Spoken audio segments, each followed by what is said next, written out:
curious, as a kicker, the mindset I want to talk about. I know you just want to do your job and kick field goals, but as active as you've been, is there also a part of you that's like, man, we need some touchdowns? You know what I mean? Like, do you even think about like, because the more you are on the field, like the less the offense is scoring touchdowns when you're in field goal range. So is that even a thought process of yours? I think the main objective is to score more points than the other team. So however we have to do that, then I think everybody's kind of on board with that.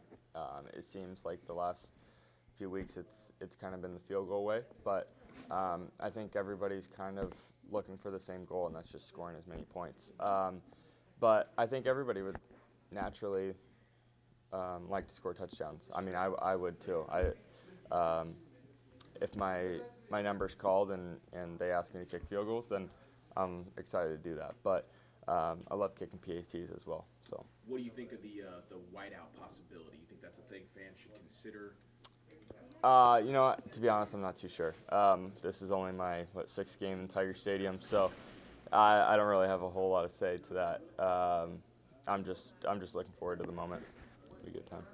So you won SEC Special Teams Player of the Week 4 weeks of the season so far. It's what, week 8 now? That's literally half the season. Are you expecting to win the entire kicker award for college football?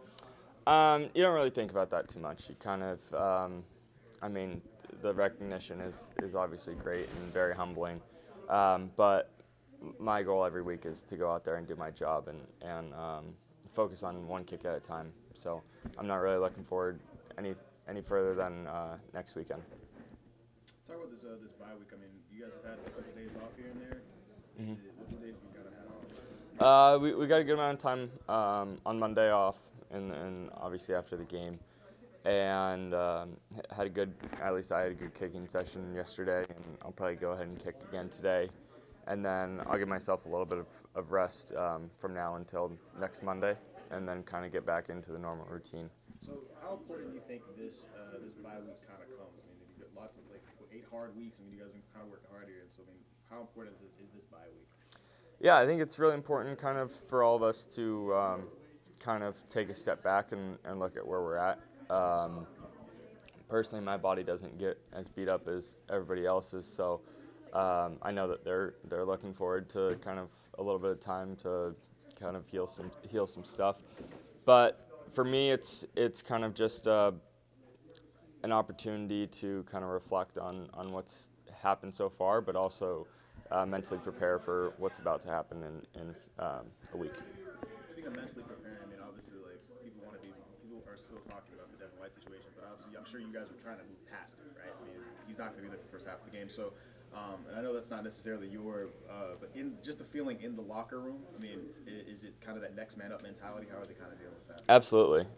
Anytime that somebody goes down, be injury or whatever, I mean, it's kind of next man up mentality. And I think that's how we're going to approach it. And I think that's the maturity of this team, I think, is one of our strongest assets. And I think that we'll be all right. What have you heard about this Alabama game? Have you watched it on TV before? Absolutely. I mean, growing up a college football fan, you watch Alabama and LSU every time. But it's another football game. It's similar to my approach for kicking. I mean, each kick is the exact same, so this game's not going to be necessarily a whole lot different. It's just kind of another opponent, and that's the way that we need to treat it. Cool. How about this? Just a lot of times when you talk about traditionally in this game, points are at a premium, defensive struggles. As a kicker, do you think about that going into any sort of game, or is it just like a go with the flow, or when you know points might be at a premium, do you get yourself kind of maybe on a different level or zone?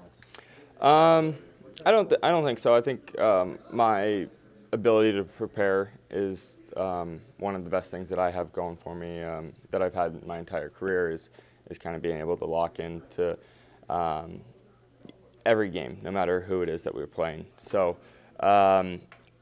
you don't really look at it any different when you go on the road at Auburn or on the road at Florida. I mean, you obviously know when games are a little bit bigger than others, but it's similar to the same thing that I've been saying all season is each kick's the same, each game's the same. So I just got to keep the same mindset and take care of my job.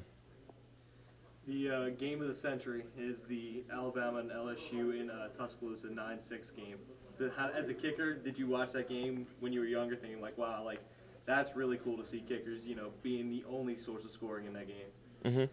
Yeah, I remember watching that game live. I've gone back and kind of done my own research and homework, just looking at LSU's history and stuff like that. So I've rewatched that game, and they did a great job, and obviously we're the difference in that game. So, but if your number's called, you got to be prepared and be ready for your opportunity.